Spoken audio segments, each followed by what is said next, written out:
보충행위. 이렇게 돼 있죠. 기본행위와 보충행위. 인가입니다. 그래서 너희들이 한 것은 절반, 국가행위가 절반 메꿔줘서 절반을 메꿔서 뭔가 완성시켜주는 그 행위를 얘기하죠. 또 토지거래 허가제가 있습니다. 땅 투기가 예상되는 지역에 둘이 땅을 사고 파는 기본적인 계약이 맺어집니다. 땅을 사고 파는 기본 계약.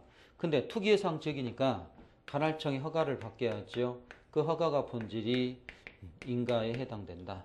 그래서 기본행위로서의 둘의 계약 그리고 관할청 인가받으면 토지거래 허가 이게 인가죠. 그게 이제 인가입니다. 그러면 토지거래 허가제에서 말하는 그게 인가고 사립학교 그 정관 작성 이사 선임 등 기본행위에 대한 인가. 인가죠. 이것이 인가는 특이한 게 적용되지 않아서 인가는 재량행위가 훨씬 더 많습니다. 기속도 몇 가지가 있습니다만은 재량행위가 대부분이죠. 인가의 대부분은 재량행위, 기속인 경우가 몇 개 있음. 인가는 특정인한테만 하는 거지 불특정 다수 이렇게 해서 일반 처분, 불특정 다수에 대한 일반 처분에 의한 그런 인가 안 됩니다. 특정인만 된다. 불특정 다수 일반 처분에 의한 인가 안 된다. 또 법규 자체에 있는 그 법규인가 될 거냐. 그래서 법규 자체에 있는 그런 인가 안 된다. 법규인가 안 되죠. 다음에 선언주의, 수정인가, 수정인가도 안 됩니다. 그래서 안 된다. 신청 필수. 그래서 신청 출원이 그 필수가 돼서 반드시 그 신청이 전제가 되어야 된다. 가장 중요한 것이 이제 무인가. 무인가 행위가 있습니다. 무인가는 적법요건 그 효력요건 중 적법은 아닌데 효력요건 되기 때문에 무인가 행위 처벌되지는 않지만 그 사법상 효력은 그 무효가 돼버리는 이런 경우가 많죠. 그래서 처벌 안 되지만 사법상 무효인 거 이게 인가입니다. 인가는 기본적 행위에 대한 절반 행위를 메꿔주는 거 이게 인가라고 얘기하죠. 그래서 거기 463에 2번 타자를 위한 행위, 3자를 위한 행위, 인가가 그렇게 나와 있죠. 예, 인가 사례로 내려가 보시면 국토용관리법에 토지거래 허가는 학문상 인가에 해당된다 라고 해서 토지거래 허가제 인가에 해당됩니다. 또 재단법인 2번 정관병의 허가는 인가에 해당된다고 해서 재단법인의 정관병의 허가 인가에 해당되고 다시 3번도 읽어보시고 그 넘어가서 464에 인가의 법적 성질 이런 거 해보시고요. 또 뭐 465까지 그렇게 되어 있는데 인가는 기본행위를 메꿔준다라고 했습니다. 465 아래 비읍번이 참 시험에 많이 나오는데 인가와 기본행위와의 관계가 있습니다. 자, 인가는 이런 거다라고 얘기했죠. 그러면 기본행위와 인가는 기본적이가 있고 그걸 메꿔주는 걸 인가라고 얘기했습니다. 그러면 재단법인 정관 작성 기본행위가 있다. 다음에 인가가 있다. 다음에 그 효력이 있다. 그러면 기본행위가 무효다. 다음에 인가 유효했다. 여전히 그 효력은 무효가 됩니다. 다음에 기본행위에 취소가 된다. 인가가 유효했다. 다음에 여전히 그 기본행위 취소가 가능하다. 다음에 기본행위 그 유효했다.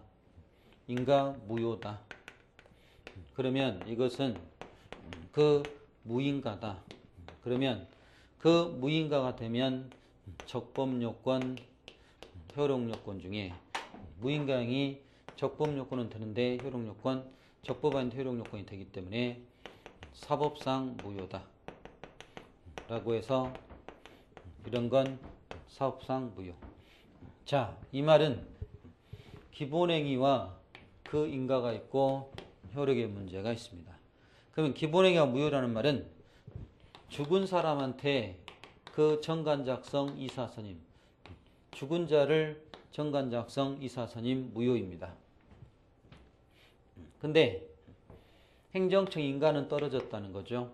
죽은 사람을 이사로 뽑았어요. 인가 떨어졌어요. 여전히 무효겠죠. 그래서 기본행위 무효고 인가 유효했다 하더라도 그 행위는 여전히 무효이다. 이렇게 얘기합니다. 다시 기본행위의 취소원인이 있다. 허위작성, 그래서 정관작성 등이 그 허위로 작성됐습니다. 기본행위의 취소원인이 있다. 그 허위작성했다. 근데 교육청 뇌물 주고 인가는 받았다. 그러면 기본행위에, 자, 잘 들어요. 기본행위에 이렇게 하자가 있습니다. 인가가 정상입니다. 기본행위 하자 있고 인가 정상일 때 그 하자가 인가로 인해서 이 기본행위 하자가 치유될 거냐? 그러지 않는다. 라고 해서 그 인가로 인해서 기본행위의 하자가 치유되지는 않는다라고 얘기하죠. 그래서 인가로 인해서 기본행위의 하자가 치유된다고 할 수는 없다. 이걸 알아야 됩니다. 인가로 인해서 기본행위의 하자가 치유되지는 않는다. 이렇게 얘기하죠. 그래서 인가로 인해서 기본행위 하자가 치유될 수는 없다. 그래서 여전히 기본행위를 취소할 수 있고, 기본행위가 유효했는데 인가가 무효다. 그러면 무인가다. 무인가는 적법 아닌 효력요건 되니까 사법상 무효다. 그래서 무인가행위 사법상 그 무효가 된다. 이렇게 얘기합니다. 그래서 무인가행위 사법상 무효임. 기본행위와 인가의 관계 잘 기억하세요. 그러면 기본행위가 이렇게 잘못됐다면, 하자했다면, 인가는 정상이라면 잘못된 기본행위를 소송으로 다퉈야지 정상인 인가를 소송으로 다퉈서는 안 된다고 하죠. 그래서 기본행위의 하자를 들어서 인가를 소송으로 다툴 그 소외이익은 없다라고 해서 이때 소외이익이 없다고 얘기하죠. 그래서 기본행위 하자를 들어서 인가를 다툴 그러한 소외이익은 없다고 합니다. 소로서 다툴 이익, 소외이익이 언급되죠. 465 아래 비읍번 기본행위와 인가와의 관계, 그걸 정리하면 그 뒤에 도표가 있습니다.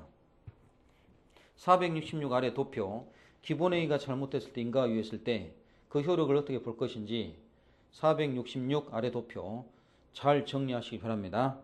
그리고 시업번 쟁송 방법이 나오죠.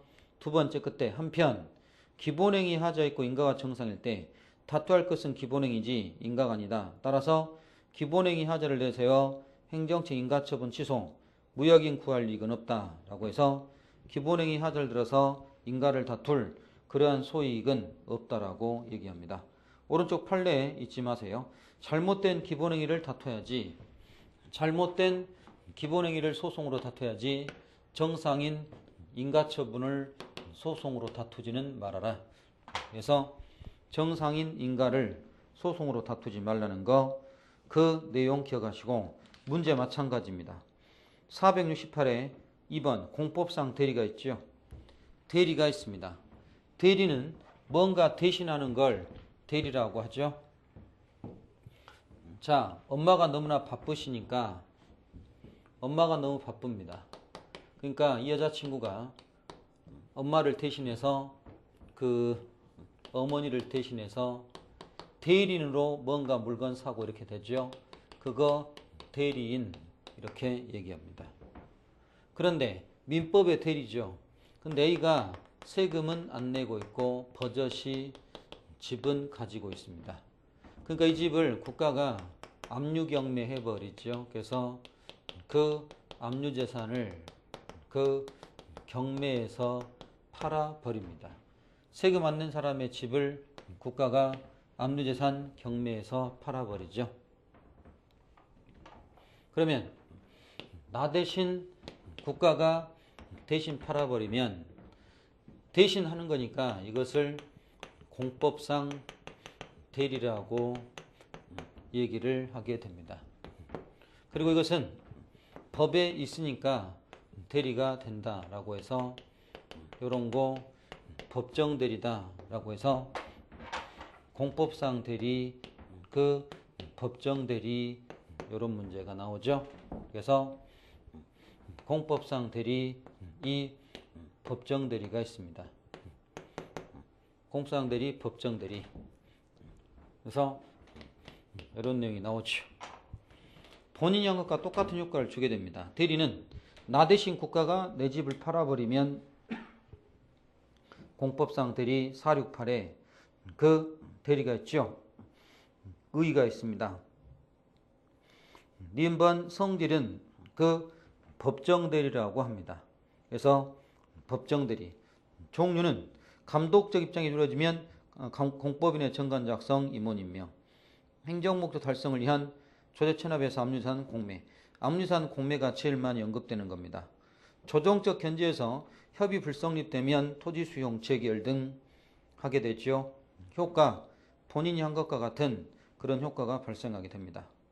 자, 오른쪽 22번 문제를 보시면 22번 문제 보세요. 옳지 않은 것은 지방의 불심결이 행정의 일종이다.